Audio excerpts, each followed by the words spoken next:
अष्ट सिद्धि नवनिधि के दाता असबर दिन जानकी माँ। राम रसायन तुम्हारे पास सदा रहो रघुपति के दास। बुद्धिमताम वरिष्ठम जितेन्द्रियम मारुति नंदन। કેટલું બધું છે એનામાં. જીતેન્દ્રિય છે, બુદ્ધિમતામ વરિષ્ઠમ, બધામાં બુદ્ધિશાળી છે. પણ ખરેખર હનુમાન પાસેથી શીખવા જેવું ખરું આ કળિયુગમાં. એટલું બધું હોવા છતાં કોઈ દી એની એવું ન કહ્યું કે ભાઈ હું તો બુદ્ધિમાં વરિષ્ઠ છું, જીતેન્દ્રિય છું, એક કૂદકો મારું સૂર્યને પકડી લઉં એવો છું, આવું ન કીધું. એક કૂદકો મારું લંકામાં વયો જાઉં કીધું કે નહીં કીધું. એને કીધું રામદૂત અતુલિત બધા. રામદૂત શું હતું, આપણે કઈ બીજું કઈ છે નહીં. એને પોતાનું સમર્પણ આપી દીધું ને એટલે જ આ જગતમાં એ મહાન છે. રામ પહેલા એ પૂજાય છે અને એના મંદિરમાં રામ નહીં હોય તો હાલ છે, પણ રામના મંદિરમાં ઈ હોય ને હોય. એવું કામ મારા ભગવાનનું કરીએ તો અમે આ તો આપણે કામ કરવાનું નહીં. હા, આજે આ બધું છોડવાનું છે આપણે, આ કપડું તો બપોર પછી કેટલા વાગે આવવાનું?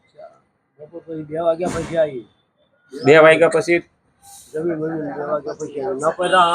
મોડા આવે તો વરસાદ આવે તો મોડું થઈ જાય.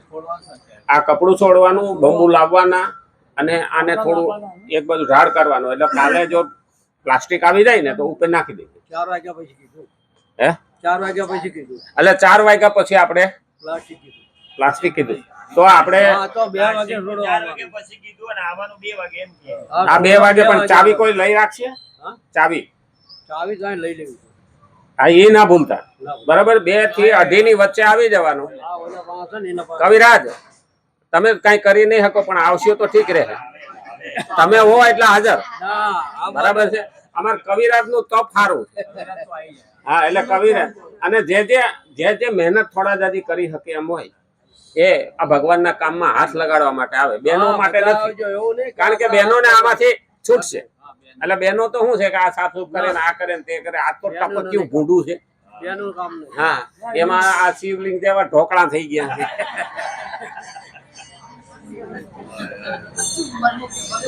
આ પાણી ભરાણું ને એટલે ઊંધા શિવલિંગ જેવા ઢોકળા થઈ ગયા છે નહીં. હા, કાપડ ઓલ્યું છે ને એટલે પાણી. આ પ્લાસ્ટિક વાળું કાપડ એટલે આટલો છોડી નાખ્યું, પછી પાછું બાંધશું આપણે. પણ પેલા આને હરખું કરી અને બંબુ બપોર પછી લઈ આવવાના. બરાબર છે. એ તો રતિભાઈ ફોન કરી દેવાનો અને બંબુ બપોર પછી લાવવાના. અને પછી આપણે આને વ્યવસ્થિત કરી લઈએ ને પાછા બેઠા હોય તો વાંધો નહીં. આપણે ગામડામાં તો શું છે, દેશી નળિયાન મકાનમાં રહેતા અને સોમાં ગયું હોય ને આપણે મકાન સારી તૈયાર કર્યું હોય એટલે ક્યાંક ત્રાહા ભાંગી નાઈટ રહી ગયું હોય ને તો રાતે ટપકી. એટલે માટલા આપણે નાના તપેલા મૂકતા, ખબર છે. આજે આપણે અહીંયા ડબલા મૂક્યા છે. હા, એ તો સિમેન્ટ લાવીને પછી કરીશું. પેલા તો આનું કરી લઈએ. બરાબર છે, પછી સિમેન્ટ લાવીને કરીશું. હા, એટલે પેલા તો બંબુનું તંબુનું ઉપરનું કરવાનું. બંબુ લાવીને તંબુનું કરવાનું એટલે આપણે બેહી શકીએ. બરાબર છે. એટલે આ જેટલા ને આવવાની ઈચ્છા હોય અને મને ફોન કરજો એટલે હું આવી.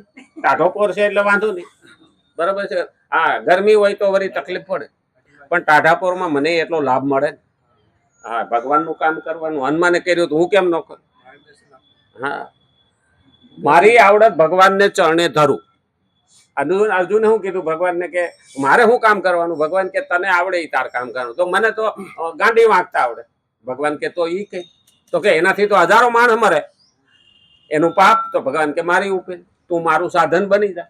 તો આપણે તો ભગવાનનું સાધન બનાવવાનું નથી. અહીંયા દાળીયું મળવાનું કે નથી આપણે આના માલિક. આપણે અહીંના પૂજારી છીએ. મારા ભગવાનનું કામ કરવાનું છે. આપણને ટાઈમ હોય તો આવીએ, ઘડીક વાર ઊંઘ મૂકી દઈએ. કારણ કે રાતે ઊંઘ વેચીને ઉજાગરો કરવો નથી. આ તો દાળે ઊંઘવાનું. એટલે બપોર ખાઈને ઘડીક વાર આડા પડીને પછી આવી શકાય. બરાબર, એટલે એ પણ શરૂ કરશું. આજથી 2 દિવસ આપણે કામ આવશે. કારણ કે આજે વ્યવસ્થા કરશું, કાલે આવશે. એટલે અને એ તો આપણી સૂચના પૂરી થઈ ગઈ.